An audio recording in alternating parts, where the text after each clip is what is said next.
Okay, do you remember during the leadership election, one of the Tory leadership elections, one of the many elections that we've had recently, Liz Truss confronted Rishi Sunak saying you're too friendly towards China, but the Chinese Communist Party, not Chinese people. And Rishi laughed and said, "Ha, you're kidding me. No, no, everything's fine."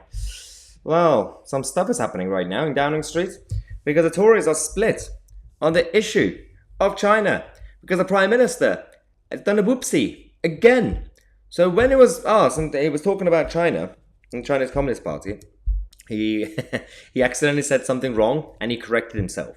He said China is currently a systemic threat. I'm sorry. I mean systemic challenge. He didn't want to anger or upset his friends in Beijing.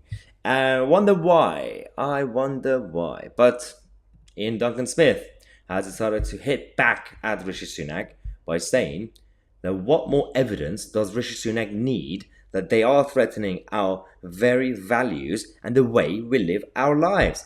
We've seen the assault in Manchester and ad hoc Chinese police stations trying to coerce Chinese citizens back into China by bullying them and threatening them. This is a cop-out.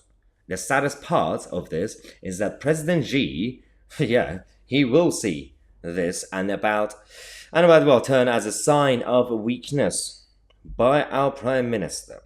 Ian Duncan Smith is absolutely spot on because when Rishi Sunak talks about a systemic challenge, you know what he's talking about? He's talking about a bit of a trade problem with China, unbalanced situation, and then of course he's going to talk about, I don't know, TikTok maybe, that Chinese agents have control over TikTok.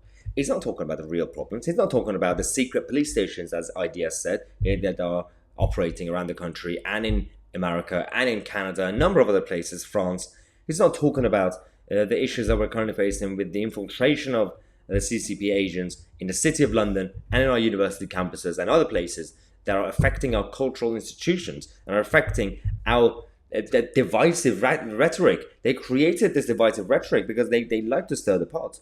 It's great. It's great for them. They're winning. We keep fighting and we keep buying Chinese products. We locked down the country and then we started to buy PPE from China.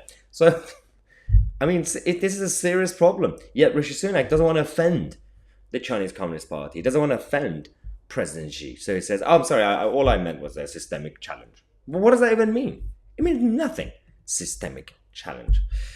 Right, I need to calm down. We're going to take a quick break and we're going to come back and talk to you guys about our police stations, especially in Essex, who've been arresting climate change activists who are running out of vegan food. We're going to tell you why. Subscribe to the channel. I'm Maya Tousi and we are the media.